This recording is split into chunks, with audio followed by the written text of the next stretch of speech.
Hello, everyone, and welcome to another episode of Wrong to Strong Chicago. I'm your host. My name is Omar Calvillo, and today we're going to be doing something different on this podcast. Usually, I have people come on this podcast and I interview them. I ask them questions about what it was like growing up in Chicago. But me and my wife were talking recently, and she was telling me, I think you should share your story on here one day. So, we discussed it, and we had the idea of having her interview me today. So I would like to welcome my wife, Ann Calvillo. Welcome to the Wrong to Strong Chicago podcast. Thank you for having me, babe. I'm glad to be here. I'm glad to be able to interview you. I've always said that your testimony is my favorite testimony, just because I've gotten to see firsthand what God has done in your life. Oh, thank you for sharing that. But yeah, so what I'm going to do, I'm going to be the guest on here today. Yeah. And I'm going to hand this over to her, and she's going to be asking the questions, and I'm all yours. All right.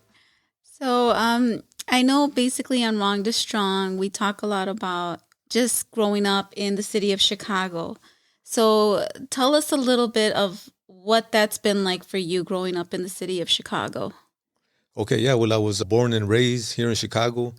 I grew up my whole life. Well, not my whole life. The first 13 years of my life, I spent growing up in Pilsen. I grew up on 22nd and Hoyne. The address, I still remember my address, 2048 West 22nd Place, And back then, to be honest, it was a beautiful place for me to grow up.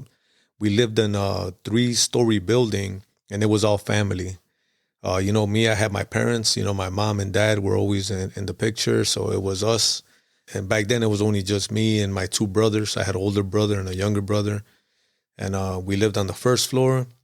Up on the second floor was my uncle, my aunt, and they had a bunch of children, my cousins. I forget how many there was, maybe like 8.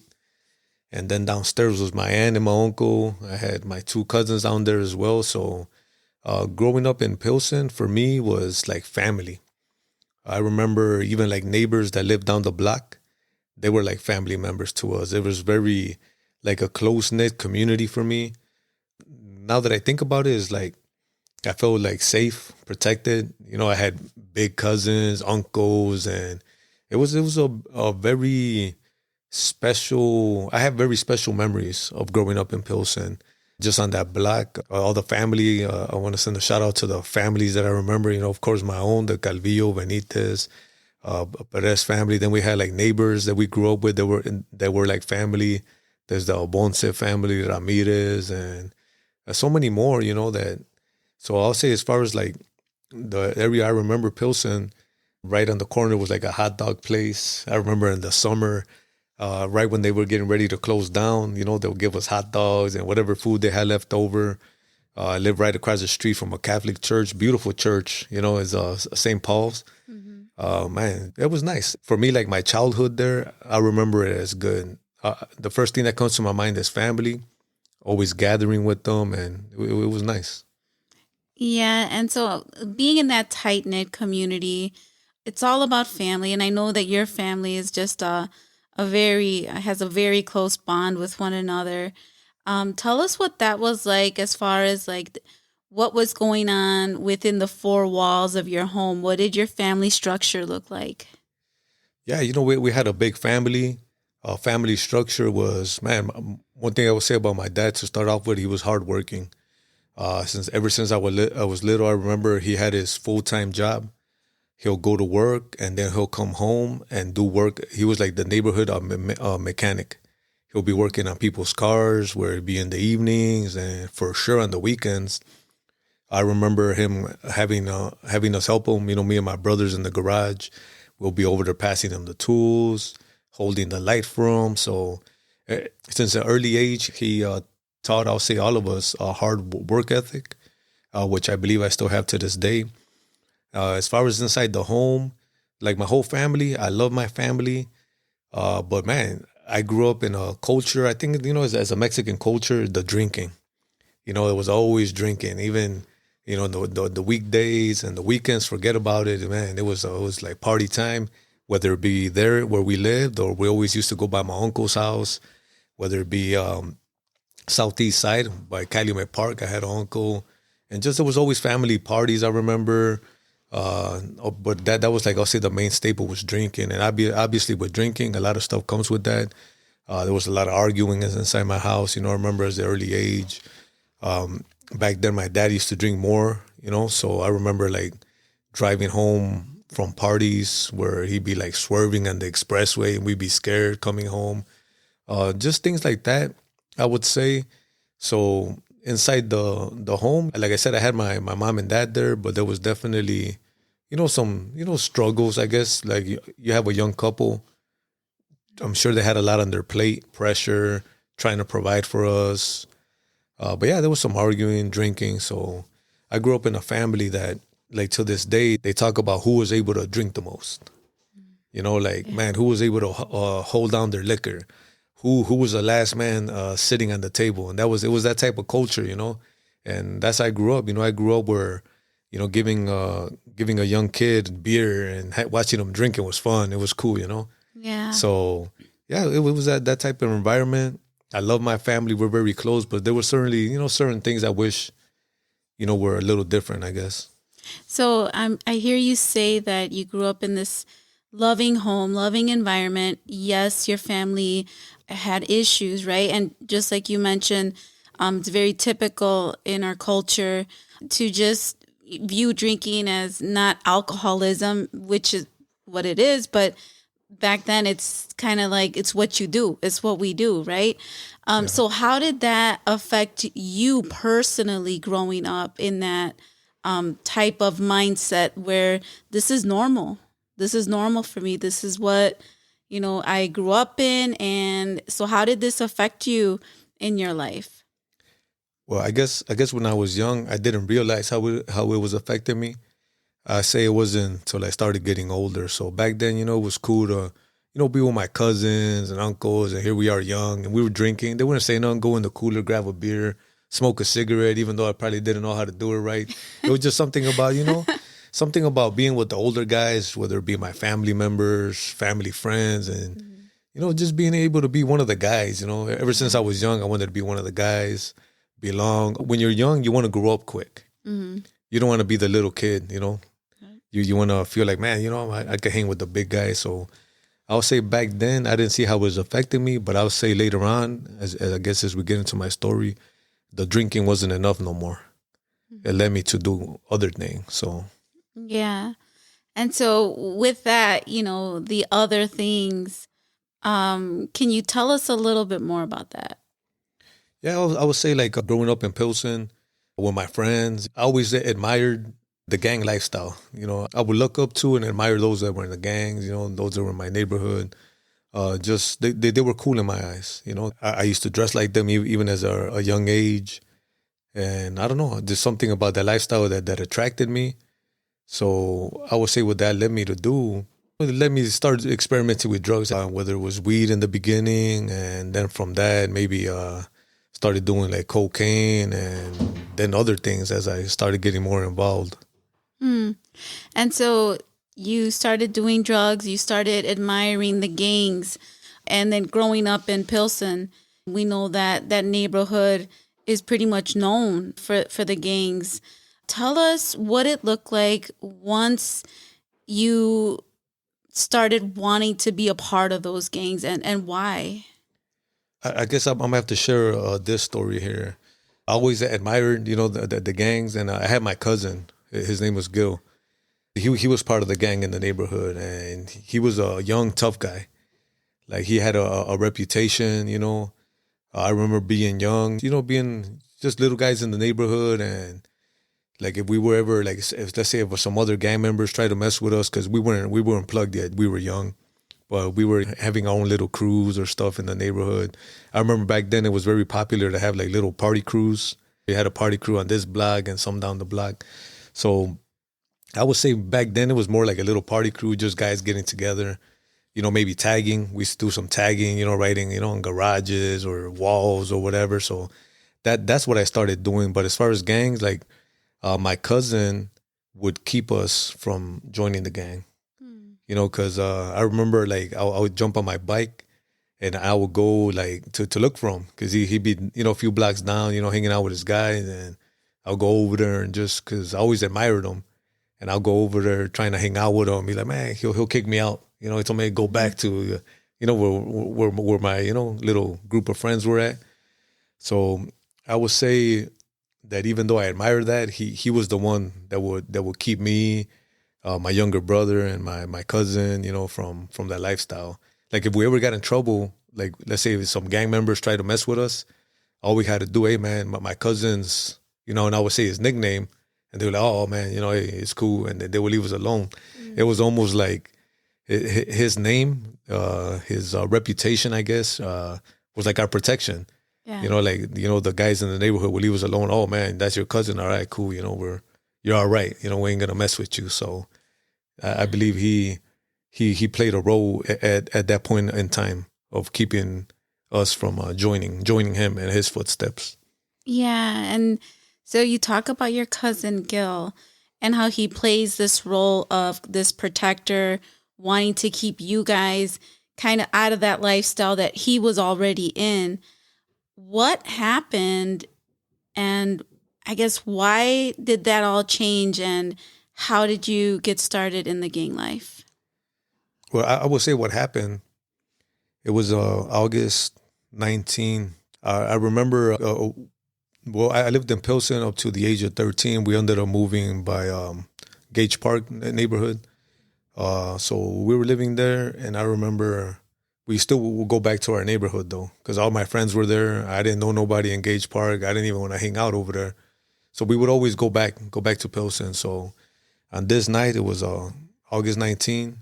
I remember we're on Western. I think my mom was driving us back to the neighborhood, and I seen my cousin. He used to live on 47th and Western.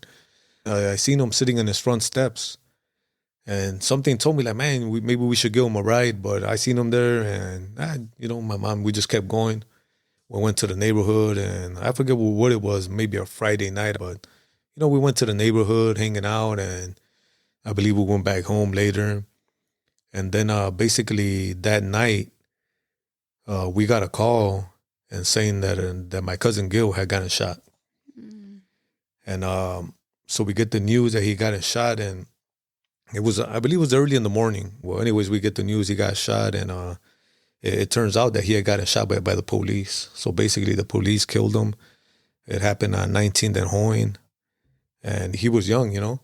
So that was, to me, that was like the first like tragedy that I experienced growing up. I have lost like family members, but they were old. There was never somebody that was my age. My cousin was about a year or two older than me.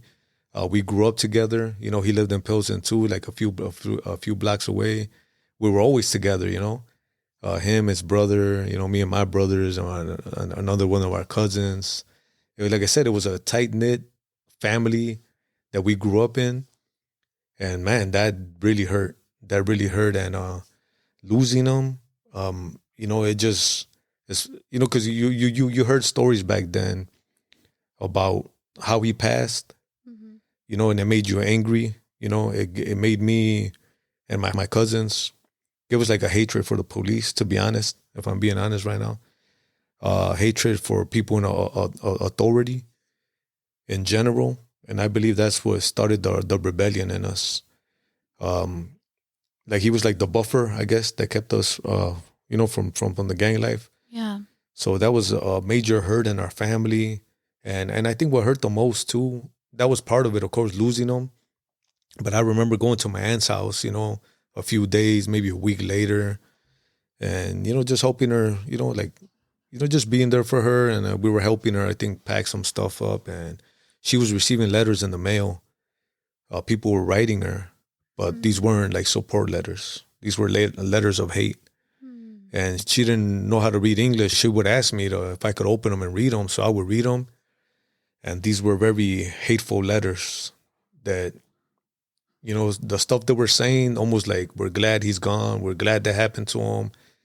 Very racist and hateful letters. And that even just made me like more angry. Yeah. Like, I don't know. It just like fueled, I would say, like a fire.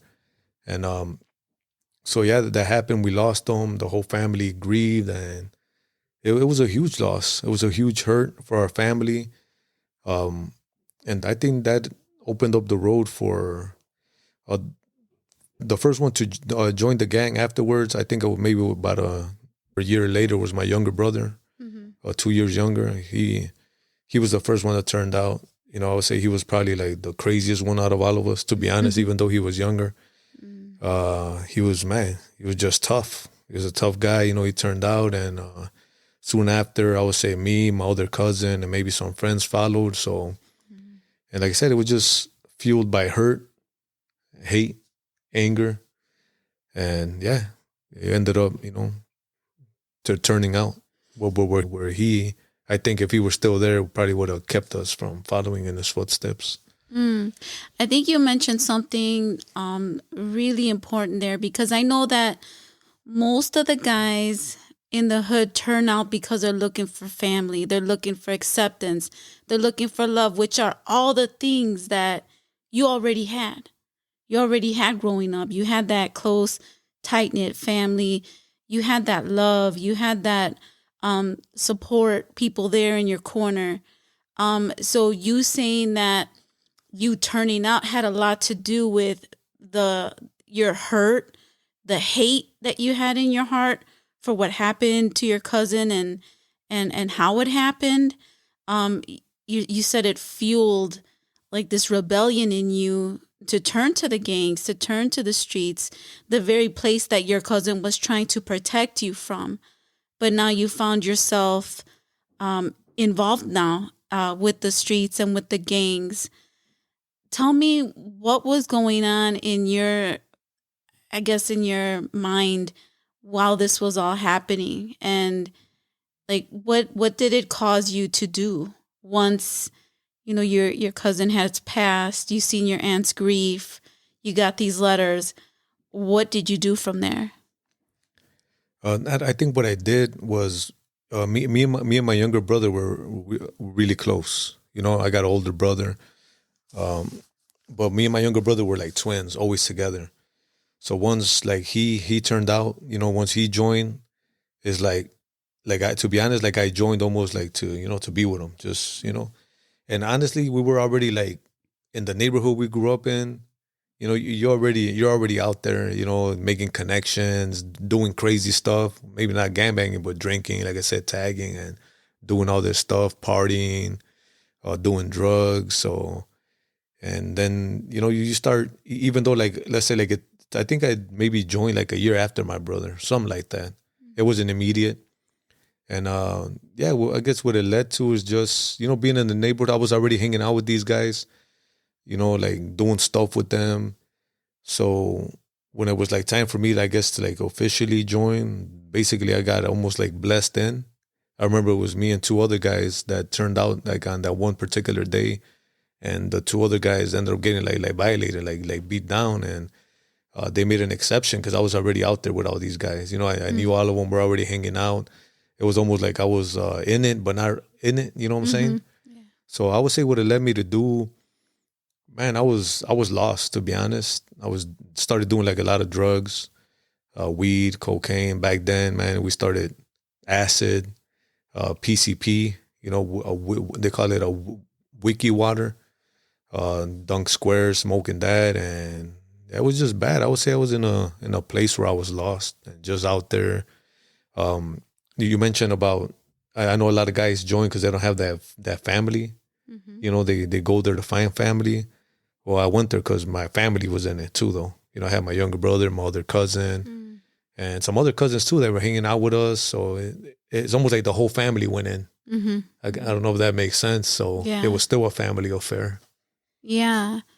And so now your family's in, you're into the whole gang life. You're obviously out there, tell me when it was that you found yourself making decisions that you knew were going to have consequences. Well, I think once you're in that lifestyle, it starts off with little things you do, whether it be stealing, robbing, stealing cars, just things like that we, and other stuff we were doing, as far as like the street life goes, you're always, you're fighting. There's guys that maybe you call it the other side that you don't get along with, and there's Yeah, just fights. I would say, like things like that. So, what was your question? I lost you, guys. Yeah, so my question is, when did you start making Oh, okay, choices yeah, that yeah. had Oh, yeah. I would consequences? say ever since I was born, I made choices that had consequences, right? I mean, anything that we do is going to have a consequence. There's going to be a reaction. But yeah, as far as that goes, it made it easy. I guess doing the drugs and all that, you're not in the right state of mind, so it makes it easier for you to do stuff you shouldn't be doing. You're going to get in trouble, but you're not in the right state of mind. So yeah, out there wild. Back then, I wasn't the fine physical specimen that you see right before your eyes. I, wa- I was. I like how she laughed. I was the scrawny I have guy. to agree. I have to agree. No, but back then, the reason I say that because back then I was scrawny. I wasn't like a tough guy. I knew guys that I hung around with. These guys were big. These guys were tough. Honestly, I was a little like a puny guy, a little weakling. So what that led me to do was to pick up a gun. To be honest, I'm not gonna sit here and lie and say I was a tough guy out there, but I became, I would say, trigger happy. They would have us, when you're young, they'll put you on security in the neighborhood. And to me, that was something that I liked doing. And I seen it like, man, I'm protecting my friends.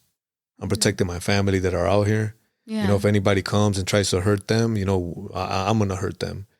So I think that's one of the choices that I ended up doing, just being out there. And, a lot of guys were doing that, we would take turns, but that's one of the things that led us to do. Right. So you're making all these choices. You chose now to protect yourself by picking up a gun. And how old were you about this time?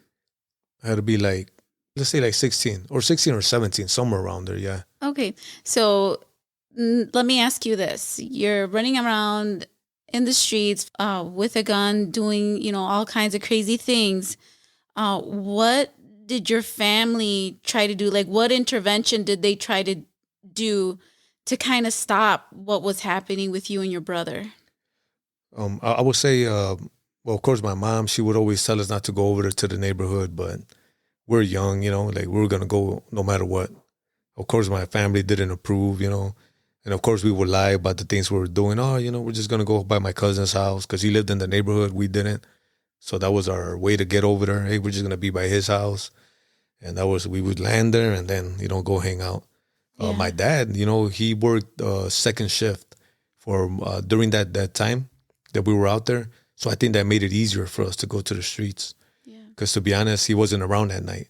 Okay. And sometimes he'll be working really late. And sometimes I believe he'll get out like at 2, 3 in the morning and he'll go to the neighborhood and find us and grab us. So with that belt? yeah, there was a few instances with the belt, even though we were teenagers and we thought we were men, No, my dad let us know that, hey, But yeah, he will go out there and I think, he did what he had to do as far as like working to provide for my family. That's one thing I'll always remember.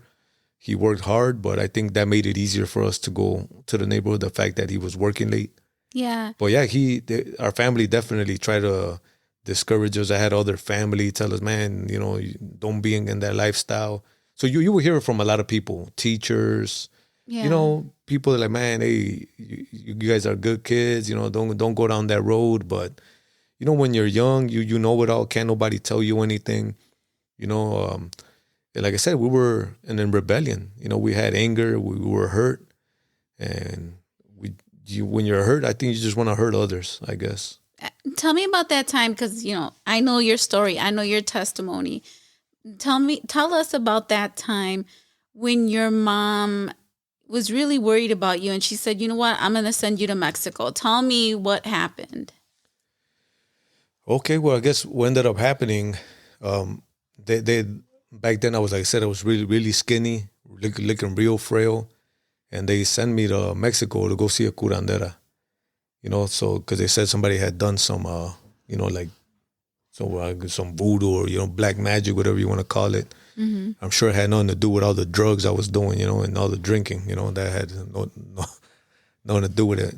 But anyways, I ended up going to Mexico to go see this lady, and I remember being over there with my aunt. We went to Salvatierra, and we're walking around the town, and we ended up bumping into like my cousin's aunt. She's not my aunt, but she's my cousin's aunt on his family side. And I knew her from Chicago. She used to live over here. Her name was Chata. So we bumped into her. She invited us to her home, me and my aunt. We went over there for lunch, I believe. So we ate some lunch, we're just, talking. And then when we finished eating, she asked me, hey, Omar, could you come to the back of my house? This was in over in Salvatierra. So I go to the back of her house, and she had like a makeshift church back there, like a home church, I guess you could say. Mm-hmm. So she asked me, hey, Omar, could we pray for you? So at this point, I'm like, man, I didn't come to Mexico to have somebody pray for me. Mm-hmm. I'm like, but, you're being respectful, of people. I'm like, yeah, sure, why not? So I remember her, and there was another lady and a guy. I didn't know who they were. Now I know because I talked to her afterwards, but it was like a pastor and his wife. Mm-hmm. So anyways, I get there, and then they surround me. They start praying for me. And what freaked me out is, like, I guess as they were praying, a couple of them started like speaking in tongues, like in unknown languages, I would say. Mm-hmm. So I'm like, man, what are they doing?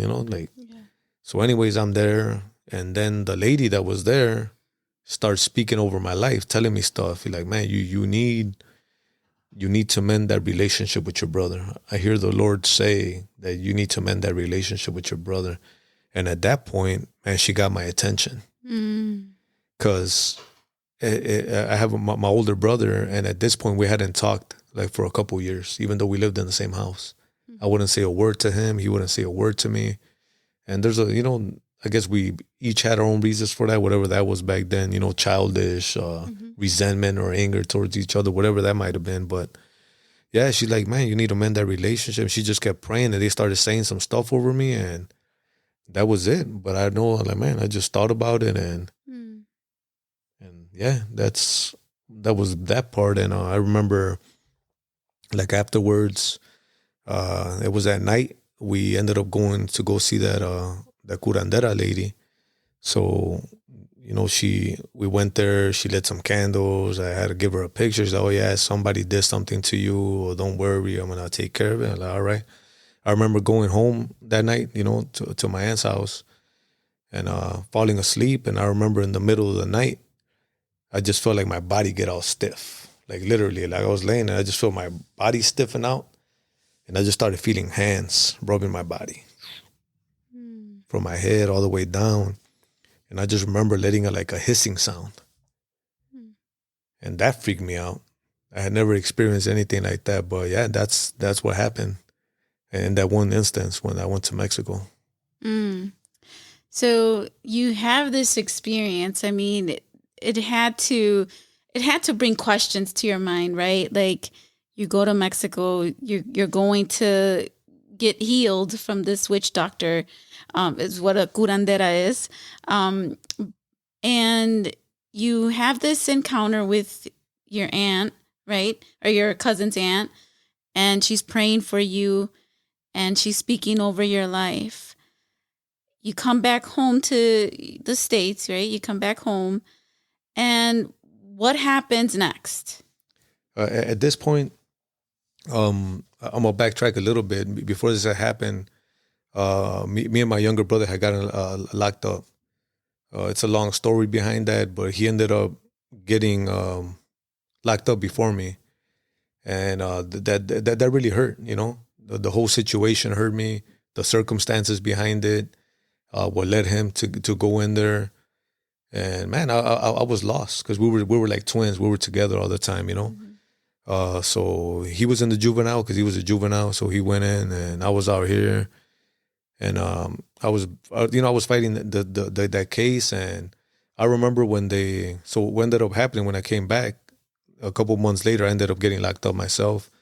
I basically accepted a plea for. It was the first plea offer they gave me. Honestly, I'm looking back. I think I could have probably got less time. So what happened, they offered me 7 years. That was the first thing. And right away I took it. I don't know why. I just said, yeah, I'll do it. So they gave me 7 years. So when they give you 7 back then, it was still 50%. So I had to do 3.5 years. How old were you at this time? This was, I think I was 18 years old. Yeah, 18. Mm-hmm. So yeah, they gave me 7 years. So yeah, I ended up going. I got locked up February 4th of 1997. I went in. I went into Cook County. Then from Cook County, I went to Joliet. I think I was in Joliet. I forget. It's like receiving. So I was there for maybe, let's say, a month, I think. Mm-hmm. And then after that, I got shipped to Vandalia, where I started serving my time. So yeah, that's what ended up happening. I went in there, and in Vandalia, even throughout the county, when I first got there was guys like on the deck that they put me on. They were like not from my neighborhood, but from a few blocks down. So like everywhere I went, like I knew somebody, which made it easier for me, I would say. So even back then, I believe God had His hand on me. He protected me because wherever I was at, like I knew somebody, or somebody from the neighborhood, or even in Joliet, I bumped into guys from the neighborhood, whether they were from my gang or from other gangs that I knew, but that I knew from the streets. Yeah. And I think that made it easy. So like when I went to Vandalia, it was like open dorms. Mm-hmm. So there was like a bunch of guys, picture a bunch of guys in just one room, bunch of bunk beds. So yeah, man, I went down there, and I remember I started working in the kitchen. So I was able to bulk up pretty quick. Mm. I went in there 127 pounds, and when I got out, I was like 185. So I gained over 40 some pounds. So yeah, in the kitchen, I met a lot of.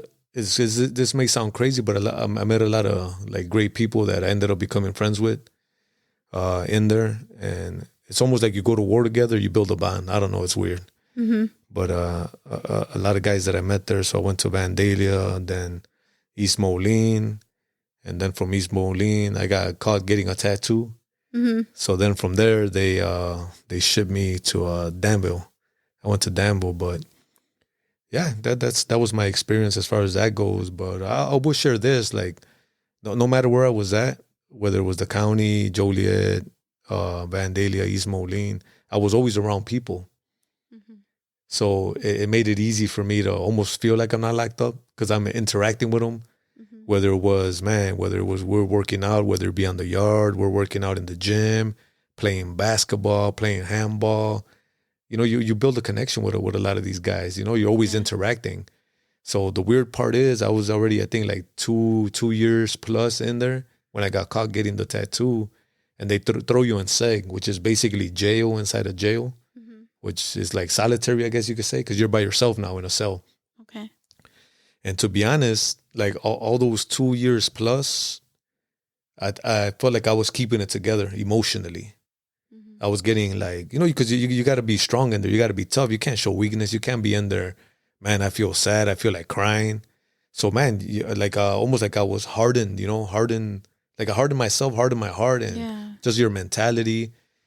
So when they threw me in there, like in segregation, it's like I'm by myself now. So I'm in there 1 week, then 2 weeks, and then in the second week, it finally hit me. Mm. Like, man, I'm locked up. The Bible says that it is not good for man to be alone. Mm. And at that point, like it hit me, like, man, you're locked up. Yeah. And it's funny, just from being separated from, the people, Yeah. or from the guys you're out there just, talking with, working out with and whatever. And I broke down. I remember breaking down. I remember I started writing. And man, I wrote like some poem, you could say, / prayers while I was in there. Mm-hmm. And yeah, it finally hit me, man, locked up. And then from there, I think I spent like a month there. And then they sent me to Danville, where I finished out my time. So altogether, I did 3 years because back then they give you a good time. Mm-hmm. So I had gotten 6 months good time. So I ended up doing 3 years. So you did 3 years, the age of 18. So you spent, 3 years of your young teenage life in there.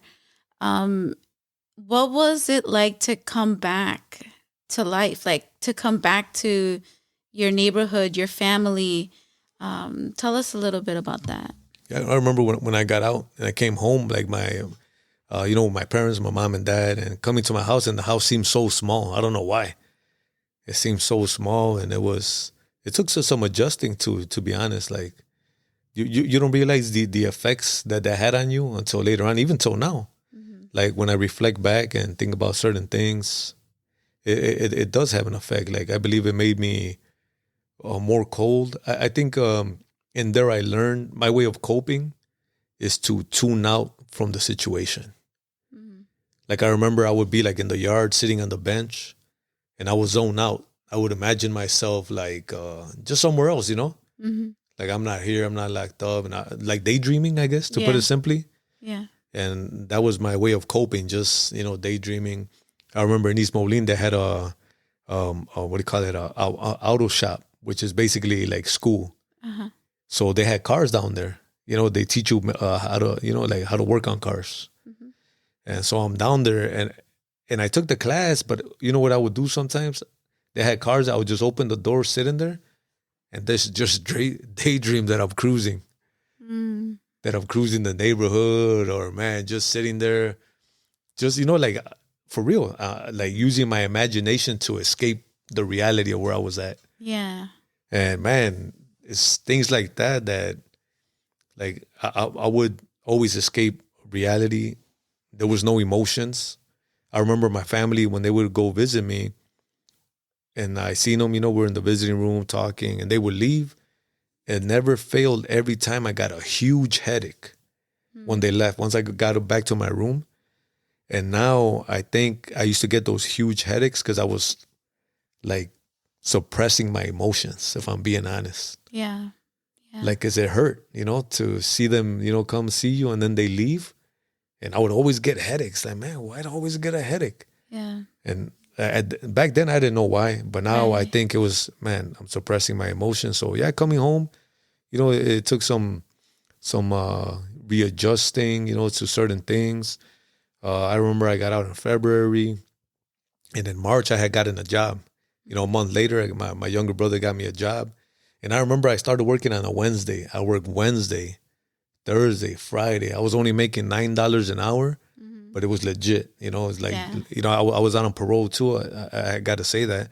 So when you're out on parole, basically, if you get into any more trouble, they could send you back to finish the rest of your time, which would have been the complete 7 years. So if I would have got, in some more trouble, I could end up going back. So I was trying to be good, but yet still messing around, still going to the neighborhood. But yeah, I was just trying to be good. But I remember what ended up happening. So I worked them 3 days. And that Friday night, I believe back then people still had beepers, pagers. This was 2000. Yeah. I don't think like cell phones were. No, you had a pager. I remember. Yeah, right. I remember. Okay. We had Cool. pagers.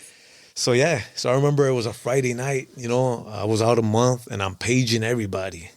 It was 10, 11, 12 o'clock at night and nobody was calling me. I was at home. I was mad. Like, it's a Friday night. What the heck am I doing at home? I should be out, having a good time. So finally, I think it was my cousin responded. He came and got me. Like, it was past midnight. We ended up going to a party in the neighborhood. So we're at this party. And there's me, the guys from our neighborhood. And there was guys from like a couple blocks down, same gang. And we're drinking, I'm drinking out of a Kool-Aid pitcher. We had a kegger and I'm just guzzling beer, drinking. So long story short, I see my brother getting ready to fight with somebody. I seen him arguing with somebody. So I'm just watching him, and sure enough, here he goes swinging on the guy. So as soon as I put my little pitcher down, I went over there to swing myself to hit the guy. And one of my friends was drinking out of a glass cup and threw it at the guy. And it just so happened that as I was going to hit him, that glass hit my hand before it hit the guy. Yeah. And then I went back to swing again, and the same thing happened. Another guy had a glass and threw it at the guy and hit my hand. Oh my goodness. So what are the odds of that? So I don't know if they could see, but like 40 stitches later, what ended up happening, I had a bunch of cuts in my hand. I had cut some arteries, some tendons. I remember going to the bathroom to wash my hand, and I was so drunk that I couldn't feel the pain. Anyways, they took me to Cook County. And man, yeah, they ended up fixing it. And later on, I had to have surgery. But what that led to was me falling into a big depression. I got really depressed because I'm like, man, here I am. I had just gotten out. I had just got a job. I just worked 3 days and now I can't work. So I remember like going to my neighborhood by myself afterwards, after this happened. I had my hand in the cast and I would just walk around with a screwdriver in my pocket. And I tell people that at this point, and even at other points in my life, when I was younger, when I was out in the streets, I was like suicidal without wanting to kill myself. And I explain it in this sense that I will put myself in situations where I could get myself hurt, but I wasn't going to do it myself. Like I had no hope for a future. I didn't see anything good coming out of my life. I just figured, man, it'd be better if I were dead. So yeah, here I am, just got out and I'm walking in my neighborhood, knowing well that I'm right-handed. So if anybody were to jump out on me as I'm out there by myself, I would have really technically been able to defend myself, So I was out there just basically looking to get hurt, I guess. But man, through God's grace, I believe he protected me, even in that mindset that I had. Yeah. Not looking forward to anything. So, I'm listening to you and you're telling us about how, you came out and it just seems like things were getting worse for you. You got a job, which was good, but then you go out, you get drunk, you end up injuring your hand and requiring surgery on it. You're depressed. You're basically, like you said, suicidal without being suicidal. You're out there in the streets. What happens? I guess at some point, right? Something must have happened that changed that. What started happening to you? I would say that, because when I hurt my hand was in March. So I was out there, in the neighborhood, just, like I said, injured, hanging out, doing things I shouldn't have been doing. And, man, I would say I think everything changed was on June 1st of 2000. I was standing on the corner, in the neighborhood, just hanging out. I was drinking a 32 ounce of Corona, hanging out with a couple buddies. And then I looked across the street and I seen a very fine woman walking down the street. And blonde, blue jeans, white blouse. I'm like, dang. I'm looking, and I'm a liking, So I remember and just want to say that that was this woman here. It better be. So that was her. So that was the first time I seen her. I was out there. So I remember my buddy, he had a convertible parked in the corner, right? That was his car. So I told him, hey, man, let me use your car. I'm going to jump in your car. I'm going to go holler at this girl. He's like, nah, man. I'm like, come on, man, let me use your car. So, basically, he was hating on me. He didn't want to give me the chance because I didn't have no car, So my cousin was there. I jumped in his gangster van. So, but by then you were already a couple blocks down. So I remember, we drove up and I was hanging out the window and then I just said, hey, girl, could I holler at you? And you looked at me and like, hey, so I jumped out, I started talking to you. And that was the first day we met. So I remember, I think you were getting ready to go clubbing that night with your cousin. But we were talking and I told, hey, let's hang out. I told you, hey, I got $3. What you want to do? I don't know if you remember. Yes. Your famous one-liner. So, hey, I only had $3. Hey, I kept it real and look at it. It only cost me $3 and here we are. But no, yeah, we ended up hanging out that night. I remember we went cruising and I just remember joking around a lot. Me and you, back and forth, just laughing and having a good time. And I believe we made a good connection. And after that, we started, seeing each other more. And I'll say feelings started growing for one another. But I got to share this. I didn't want to, way I explained, I didn't want to be a sucker for love, I guess. I don't want to share I don't want to say that I love this girl and then she's going to go and hurt me because I had been hurt in the past. When I was younger, I was in a relationship where my girl wasn't my girl. I got a tattoo on my back that says trust no B. So that was my mentality. Like, man, I'm not gonna give my heart to a woman that easily. So I was guarded even in that. Mm-hmm. So here I am, cold hearted, because the lifestyle of prison and the streets, and here I am guarding my heart. Like, man, I ain't gonna show no woman that I love her or tell her that I love her. Right. And I remember we were together. I forget how long, and you had told me that you love me, and I would be like, oh, okay, Mm-hmm. Mm-hmm. and it was just pride, Yeah. not wanting to put myself out there to get hurt. So I remember when people would ask me, "Oh, is that your girlfriend?" I'd be like, "Nah, we're just kicking it," just Mm-hmm. so I wouldn't be, I was guarded because I don't want to be like made to look like a fool if it turned out you weren't Yeah. my girlfriend or my woman, or however you want to call it. So yeah, to answer your question, that's what happened. I met you, and we were both, I would say, lost back then. Yeah. So we had two lost people trying to help one another. Yeah. We ended up, getting together a few years. You moved into the neighborhood. Yeah. That's how I met you. You moved like right down the block, from where I was hanging out at. We would, go by your house and chill. And I do got to share this one story. When we were hanging out, this was, after we met, we were together probably a year.